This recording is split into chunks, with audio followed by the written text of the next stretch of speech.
Brother Michael's going to tell you about the trip, but I had a burden to share with you about this family in this church for prayer. So, about 35 years ago, this man here had a burden. His name is Pastor Fidel Eres. He had a burden, and he was a tailor. He had a wife that had 5 children and was expecting her 6th. Her 5th child, the youngest, is this man here, Brother Jeff. And he felt like he should go to, how do you say the name of the place? Gigante, in the province just north of where he lived in Manila. I assume he was doing okay, taking care of his family. I know standard of living in general is lower than what people are used to, and I'm used to. So Mother Vicky was pregnant with her 6th child, and Brother Jeff was her baby, and they moved. Brother Jeff being a nursing baby, just like 12 months, turning 13 months, 14 months, when he felt the burden. And they went there with the baby and the 5 children and her, like, almost due. And he didn't have a job. He didn't have support. Mother Vicky told me that God always provided so that they had food, but it was rice, sometimes only rice. So nursing a baby and pregnant, that's not good, and her milk dried up. And Pastor Jeff was upset about it and crying, and she comforted him and weaned him with coffee with sugar. He doesn't look like he suffered malnutrition. God has blessed this family. The children are all grown up and left home, except Brother Jeff stayed. He hasn't married yet. He preached occasionally. And when they told him, oh, you need to be prepared to be a pastor, you need to be in the ministry, he's like, no, this is my ministry. So a few screens forward, his ministry, oh no, back here. His ministry was music ministry. And he led this worship team, and he has them on fire for God. They pray before service. I believe he disciples them. He takes them to a place, the only place I saw there in these cities, because it's like straight city, the whole thing, it's crowded. The only place that I saw there that looked like a park, later you'll see pictures of us at the river, but it's a long drive. That looks like a park is actually like just part of the motel out in front. And he took them there. He says, we're going to go have coffee. Well, they didn't go to a restaurant. They went there. And, he just shepherding them, getting them working for God and inspiring them. When we went on our outing, he says, oh, I'm taking our worship team. But actually, he took some people that were involved in evangelism. He took those that were working in the church. So they established a church there during those years. And this lady here is our friend that was our contact, friends with Michael's brother Charles via the internet. And it was how we come in contact with the Eris family. And she was like one of their first converts. And then this lady here she's gone to their 2-year Bible school, and she is so excited. I don't know if she has position or not. She has grown children, and I believe a husband that's working away, but Brother Jeff is the only one I know that has a vehicle except maybe a few motorcycles in the church. Actually, it belongs to elder brother, but he can't drive anymore. Pastor Jeff had a vehicle, but about a year ago, he was in a vehicle wreck and shook him up. It's not surprising. The driving there is so crazy. It's so crazy. But this Sister Beth, she's so on fire for God. And she says to me, oh, Saturday we're going to do evangelism. When we got there, she says, oh, are you going to talk to the children or the adults? Well, the children learn English in school, and it's everybody's second language, but I don't know that these 5-year-olds know it. And I don't know Tagalog, so I said I'll talk to the adults. And then after that, she says, oh, you talked today in our evangelism class. So I just did everything that she told me, and then later she says, oh, you go to the Bible school and teach a class. So I did whatever they told me. And I just had a really good time. But they have a core people. You would be very comfortable. You would feel very at home with their worship, with their Spirit of God. It would inspire you. So there's the worship team. And this is child evangelism. Actually, this wasn't the same Saturday we went. This is not where we went. This young lady over here is Gentleman's daughter. Her nickname is Coco. And she said, Sister Beth is her spiritual mom. And she just goes with her, inspired her to, keep her inspired to keep evangelizing. And she's at a different place teaching children. This young girl, 22 years old, she gets up Sunday morning, takes a tricycle. A tricycle is not even what you think of as an adult tricycle. It's a motorcycle with a sidecar. And you don't take a cab, you take a tricycle, much less expensive. You ride in the sidecar. She goes there, gets 5 children, little children. They ride in the sidecar while she rides on the back of the motorcycle to go to church. She's out to work for God. These people are excited about the Lord. There's some other young adult or older teenagers that go and help her at this outreach, at this evangelism. And so I told you, he disciples.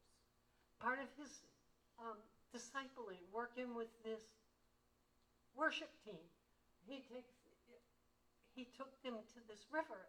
I mean, this is something that they do, not often. They did it particularly while I was there for our enjoyment, but to disciple them, to encourage them. And I really believe it's what we need to do with our new converts, to get them excited about living for the Lord, spend time with them. And this is a tricycle. Okay, this is looking out the window of their church. So, like you could see maybe here, there's some street vendors.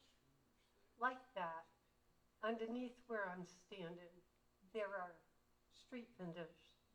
And you don't know that you're going to a church if you didn't know the place. There's somebody cooking here, and you feel like you're going where you don't belong because you walk back into the place where they're cooking, back to the back of the building, and up 3 flights of concrete steps if you need to use the bathroom, you might take a stop on the second story where there's one bathroom, if you want to call it that. It had no light in it. It had no running water in it. It had a barrel like I saw in all the bathrooms there except for the night at the motel. And, like 1 liter pitcher to clean yourself, and then to clean your hands, and then to flush the toilet. That is, now if you went into their, if you keep going up to their sanctuary, you wouldn't feel like that, though it's concrete and, hard plastic chairs, yes, but decorated okay, and yes, it's kind of, I think, concrete floor with partial carpeting pieces on part of it, but it looked presentable, and you would feel at home with the worship. I don't know what else I have for pictures here. And so they have a burden to build this church, and I think they really need it. These people have sacrificed, and this is pray and support, but I would like our church to pray for them, because we have been without owning a church before. We have purchased property. Let's see, I'm online. We have purchased property. This is their property. And God opened the doors for us to sell the property and buy a church and have it paid outright. The value of money is different, and but when we stopped and figured what he was saying, what it would cost, it still would be hundreds of thousands of dollars. These people are poor, and God, they really need it. This man can, Brother Fidel, he can't get up out of his seat very good without help. 2 steps, I think, up onto the platform with help. I never saw him climb those stairs. I'm sure it's very difficult. And this is his burden. They need a church where people can see that there's a church, that when they get there, they know it. They don't have to park a mile away or have the people, not a mile, block away, or have the people that's taking them in a kind of like a bus, a jeepney, stop or on a tricycle stop, and then them, where's the church? So I'd like you to pray. This man, Brother Fidel, had a stroke about a year ago or several months ago, and has trouble now walking. He has heart problems. He also has cancer that he's not seeking treatment for. He's just leaving in the hands of the Lord. So Brother Jeff was like, after his parents, after his dad had the stroke and wasn't able to pastor, he stepped up. He's like really on fire, really into it. But I think it would be I just really want the Lord to provide them a church building before Brother Fidel goes home to the Lord. And thank you for listening, and I went over 2 minutes.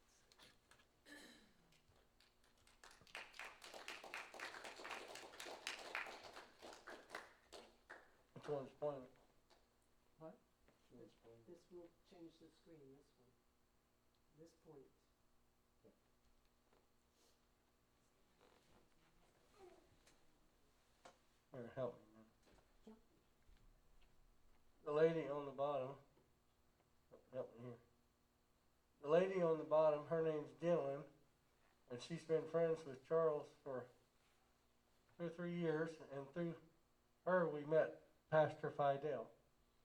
And when I first seen him, he was laying in a bed, and I thought he had had a heart attack. But come to find out, he had had a stroke. And my heart went out to him. And I said, I need to go. I need help. And so I got to thinking about it, and I wrote him.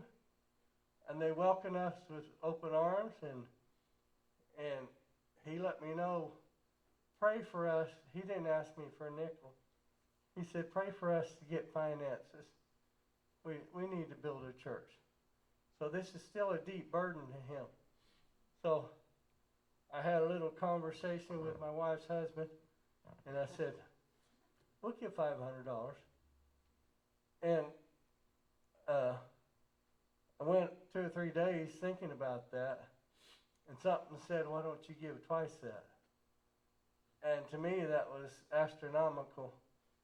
And I said, I tell you what, I'll give 500, and then I'll do my best to raise 500 more before I leave.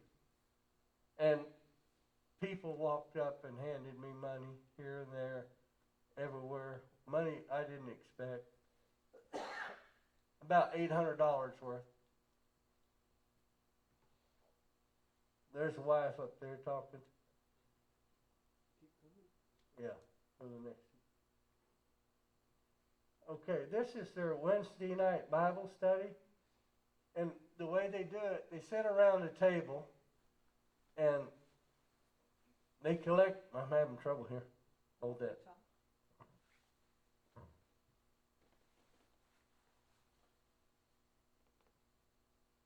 They sit around a table and they read the Bible. And they take a verse or two. And then they go like a whole chapter or something.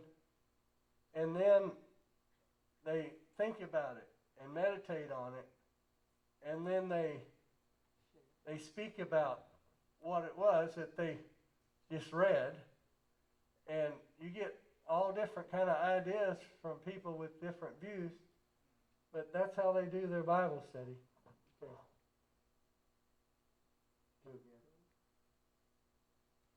Okay. When we went to the Saturday morning outreach, this was the older ones.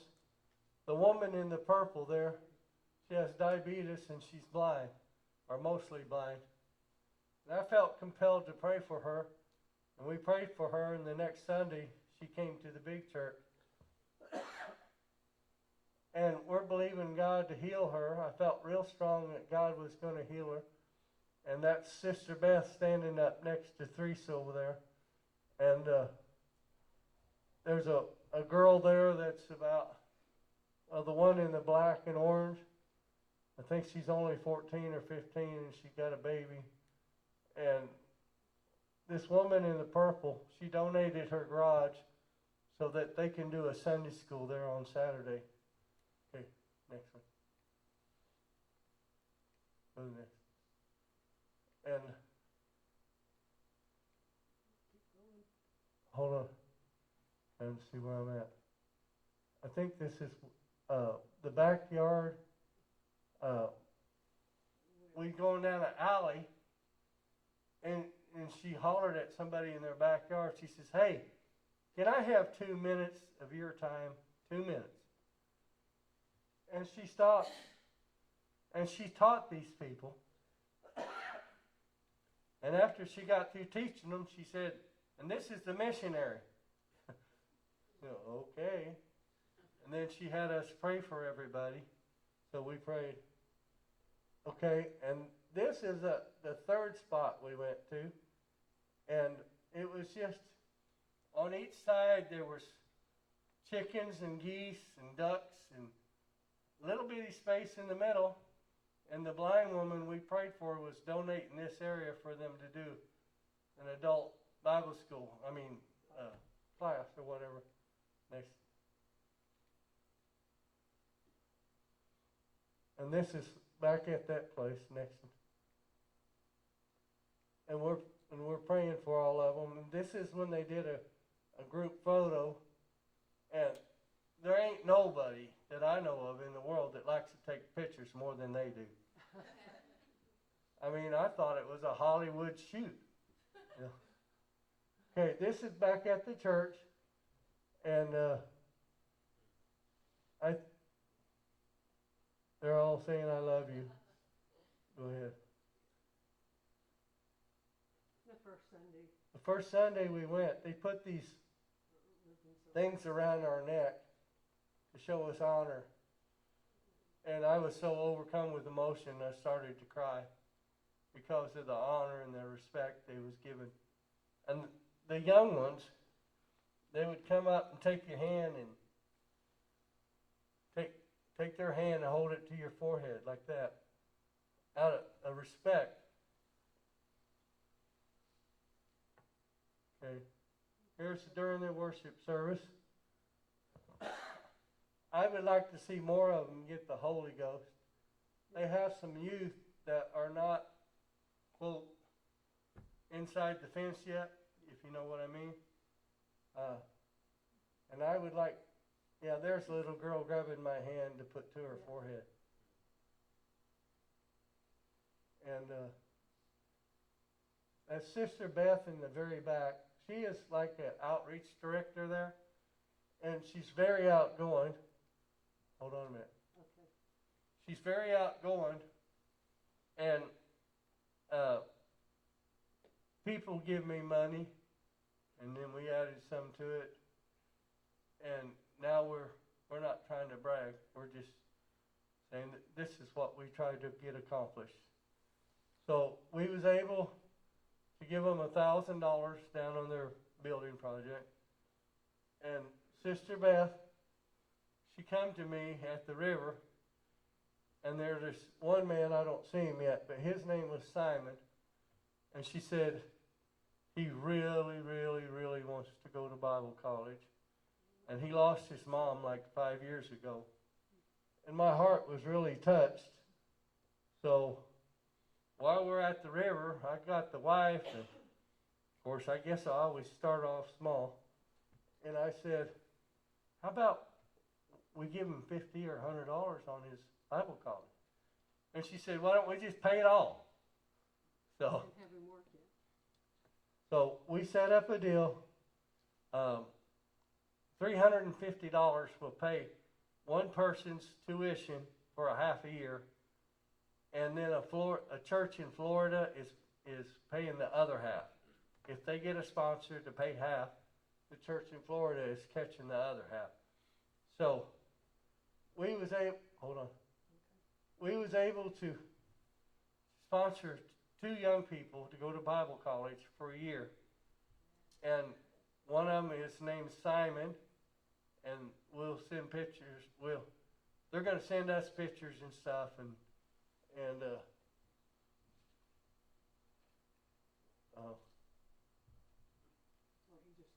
so that's partly what we did anyway. And this is a jeepney, and what it is, it's an old World War II Jeep, and it's got it's about as long as that church pew. And you bend over and your back touches the ceiling. But them people are little. And they crowd in too.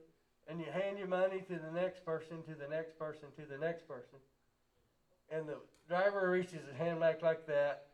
And while he's driving, he makes change and sends it back. And it's all honor system. They have very little theft there. You go in the grocery store, and they have armed security guards, and they're armed with shotguns. I wouldn't want to get caught lifting something. You want to keep going? Change. Okay, this is the kitchen of the 3rd place we stayed at. There's no hot water. If you want hot water, you're going to boil it yourself. And there's a propane burner there with 1 burner on it. And that's what we cooked on. What we cooked. And sometimes we ate street food, and other times we ate at the pastor's house. But this kitchen is not very long. And then go back to that one. That one I'm eating fried chicken from off the street. And it will put Swanson's chicken or Safeway's to shame. And you might pay $2.50 for a piece of chicken here, and you get it there for 40 cents. Okay, this is the river where we went to, and that rock is about 30 feet high, and little bitty kids would jump off of that, and that water is like 40 feet deep. And everybody had, like you young people, you would have a blast, you would. Because all this part here is about 6 or 8 inches deep. Okay, hold still. Go back one. This young lady in front, she drives a motorcycle, and she made us homemade keychains while we was there. But during their Bible study, she gets fired up on them scriptures, and she knows them scriptures, and she'd make a dandy preacher. She's on fire for God. And that's Sister Beth in the back. Okay, go on. This is Mama Victoria, and I couldn't tell you what all they're cooking. I ate some things, but I didn't eat everything. Flies is not a big concern for them. They don't worry about it too much. They'll brush them off some. So I adopted the role of shooing flies away. I got me a branch, a stick, and that was my official position. Go on. Go on. Keep going. Go on. It's at the Bible school. This is at the Bible college that Teresa taught at, and then when she was done, they asked me to say a few words. And it's dangerous to ask me to say a few words, because it's hard for me to quit. Is that the end? I don't know. I don't see any more. Okay.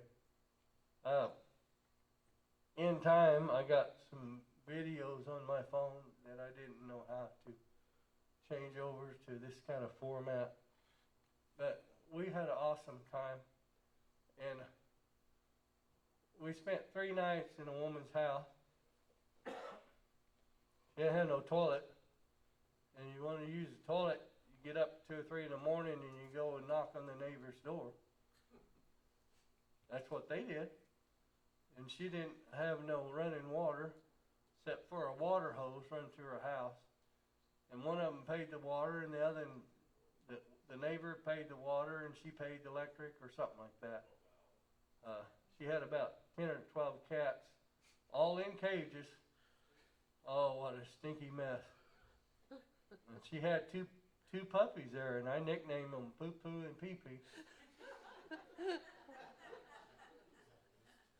But we needed to get out of there. And 'cause I wasn't used to that kind of abuse. I mean, we had a board to sleep on, and it had a mat on it. And they slept upstairs on a mat on the floor. And my heart went out to them.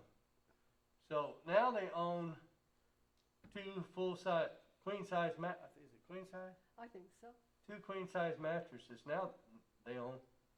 And also they own a microwave now. And she's probably considered one of the richest ladies in the church now. But God's good.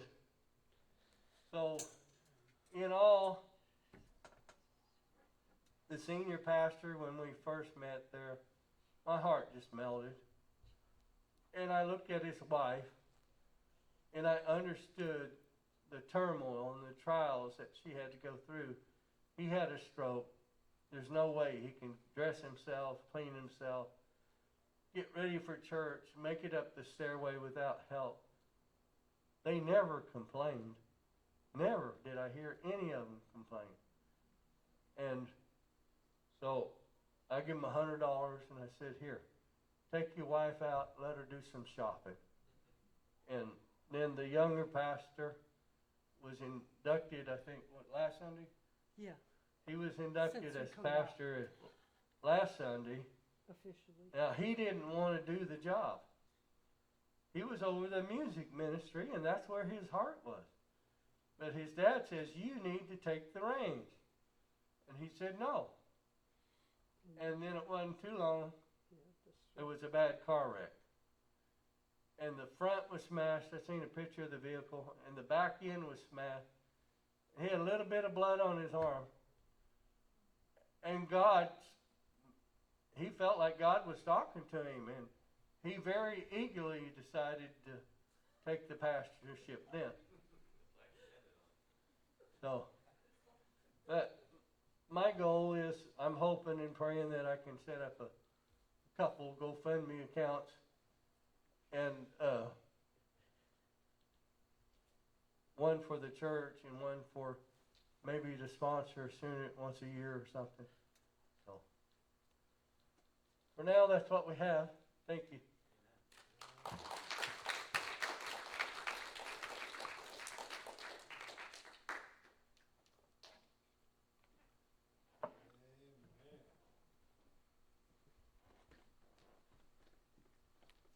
All right, we're good to go? We're dismissed.